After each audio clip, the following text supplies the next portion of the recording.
Welcome to the Raise Your Energy podcast.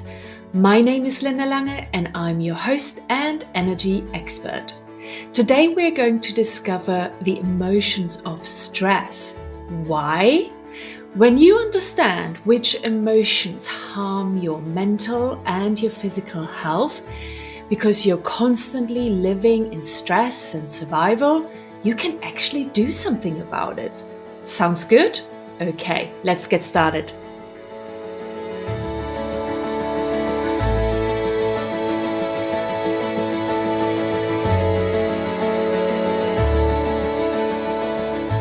When I think about the time and about myself before I accepted that I was burned out and that I had to change something, I remember that my life was full of stress.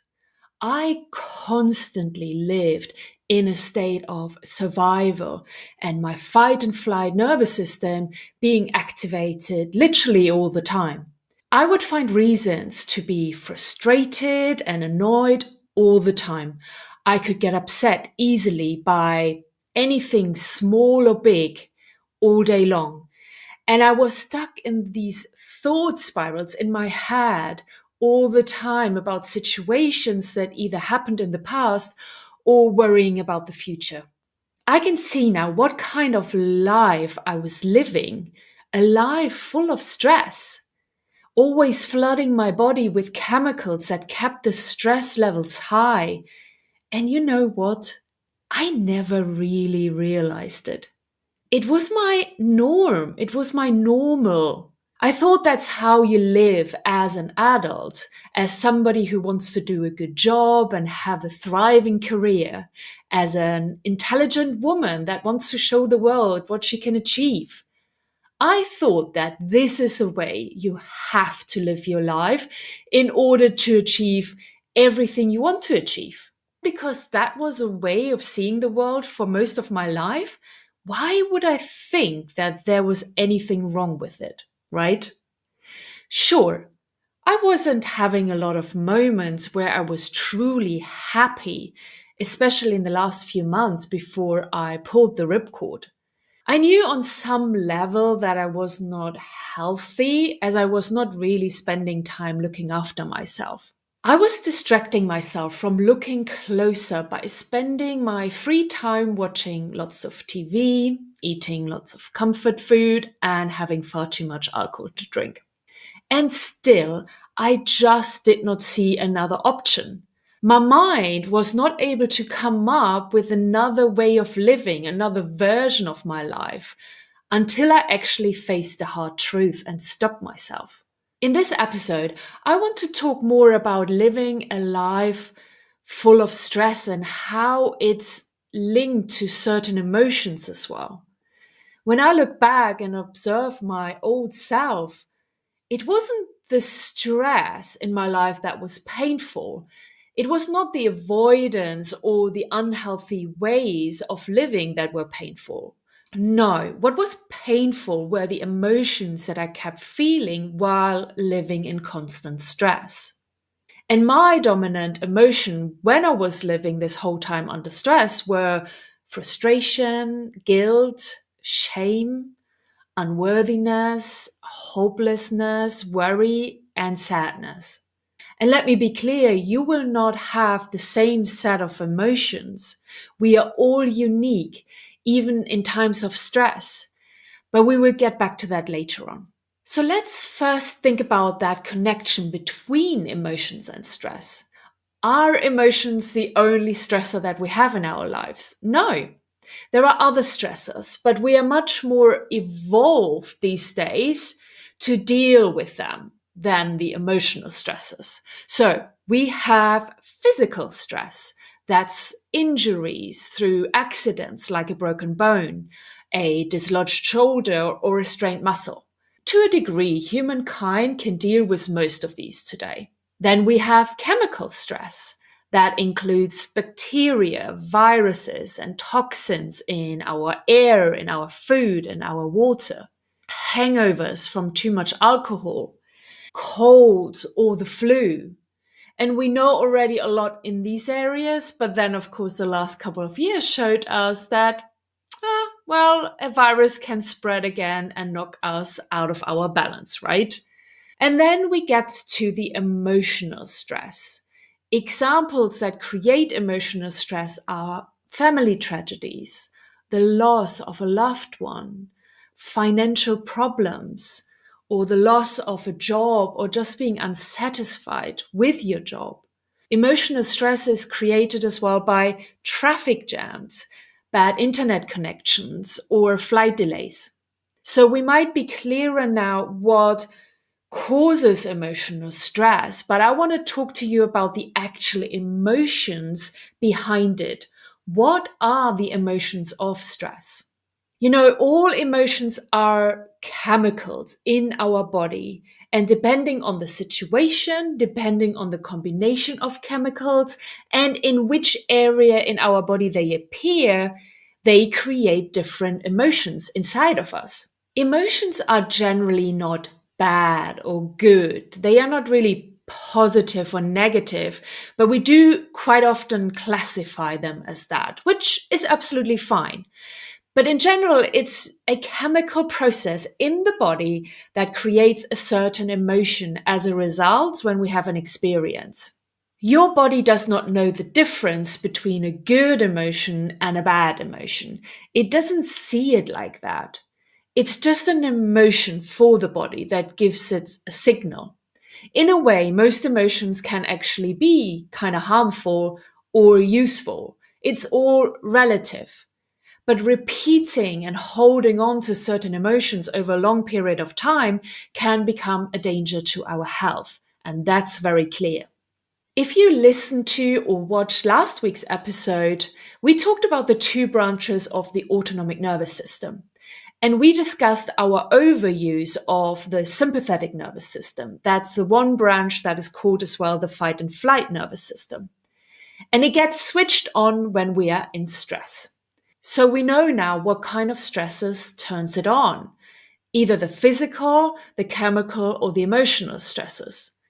But another way of defining if you are actually living in stress, so recognizing it, is to look at the current emotional state you're in. If you know which emotions are likely to make you be in stress, in that survival, you know that you're overusing one part of the nervous system and that this is harmful over time. It means you are out of balance and your nervous system is unbalanced. So let's then move on and look at the total range of emotions so you know exactly how to assess the balance of your nervous system. Emotions that are not related at all to the fight and flight nervous systems are love, freedom, compassion, gratitude, kindness, peace, bliss, harmony, and happiness. All of these emotions are associated with the other branch of the nervous system, the parasympathetic nervous system, that is responsible for restoration and recovery. When we feel these emotions, we are in a balanced state. We are in a healthy state of being. In this state of being, we are creative. We can learn and we can even push ourselves out of our comfort zone. We have enough energy to do that. We feel safe and we will feel aligned with the flow of our life. And this is a state we want to have more of in our lives. I think you agree with me on this one. So then let's look at emotions that are useful at certain moments in time, in certain situations, but they still trigger the fight and flight nervous system. We have there remorse, we have concern, some kind of sadness, disappointment, slight worry, pain, and selfishness. These are emotions that are good messages to us to look closer of what is going on outside of us or inside of us. For example, it's completely understandable to feel sad for a while if you lost someone in your life. Everybody would agree that this is a typical and completely justified emotion to have. The same with disappointment if you didn't get the job that you just interviewed for. But the important point is that these emotions still trigger the stress response inside of your body. It still triggers that part of the nervous systems that helps you to fight, hide, or run. Which means as long as you're feeling these emotions, even if they are warranted, you are not in a state of recovery or restoration, but you are in a state of stress. Do you see that this can be harmful if we keep living in these same emotional states for a long period of time? We think we are doing the right thing to keep these emotions alive because we have a really valid and good reason for them. But we are not aware that we are actually weakening our mental and physical health with keeping these emotions alive. And then we have the emotions that are just purely harmful and always strongly trigger the flight and fight nervous system. These are shame, anxiety, hate, depression, fear, suffering, hopelessness, powerlessness, frustration, competition, envy, jealousy, judgment, regret, rage, disgust, and unworthiness. When you feel any of these emotions, you can be sure that you are living in stress.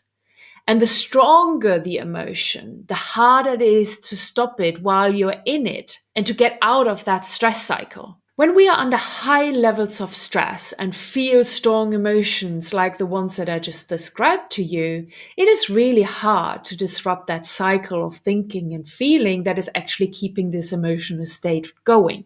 We are even looking for more excuses and justifications and other people's approvals in our life to keep these emotions going. Let me give you an example of how that looks like in an organization. Let's say you have a person that is really angry at the company's leadership team. And this could be because, let's say, their best friend at work lost their job about a year ago due to some restructuring. That friend actually already got a long time ago a new job and they're actually much happier where they work now. But that doesn't mean that the person is not still holding a grudge that this happened to them. They actually still carry around that hate and that anger towards the company's bosses. So what do they do next to support their emotional state? To keep having these angry thoughts that go along with these emotions? They will actually try to find other people that feel similarly. Maybe another person that feels angry at the company, at their boss, or even their co-workers. But once these two find each other, they will form an alliance. They are both in that same emotional state of anger, and by talking to each other about that anger and the reasons why they feel angry, they suddenly feel heard. They feel listened to. They will feel that the other person understands them. And that creates a bond between these two. And that makes them feel good about themselves because they have found a like-minded person in their workplace. They feel supported in their anger and that they have really good reasons to keep feeling that anger. Do you see how that can easily happen? Yeah, right.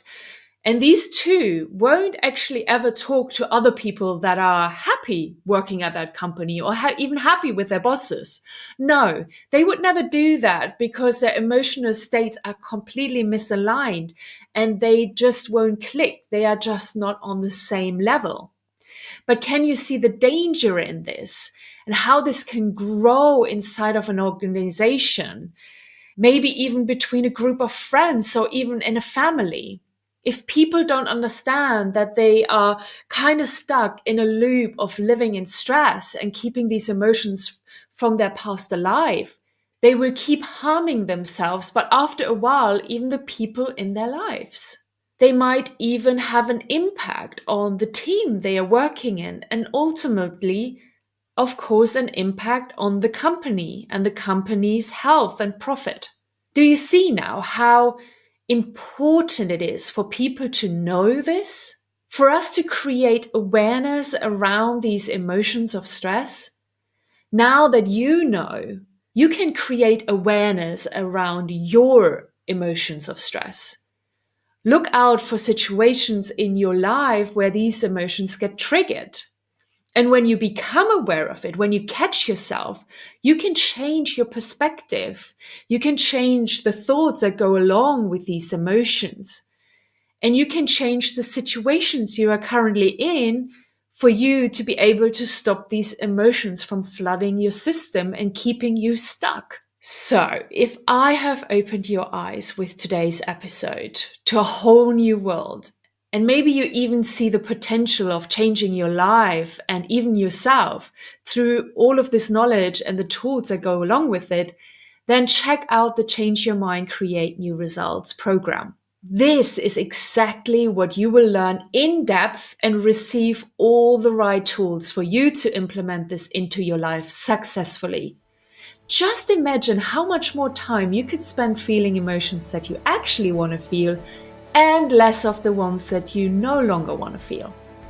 And if my example of the organization that I just shared with you has triggered something for your company, then reach out to me, because this program has actually been created to be delivered inside of organizations and helped so many teams, so many departments and whole companies to change their culture, to create better employee engagement, and to change the future's perspective of that company over the last 10 years. So thank you so much for listening to or watching today's episode. Managing your emotional state is a huge part of emotional intelligence. And if you can become a master of your emotional state, honestly, the sky is the limit. I promise you that. And with that, I love you and leave you. Talk soon and bye-bye.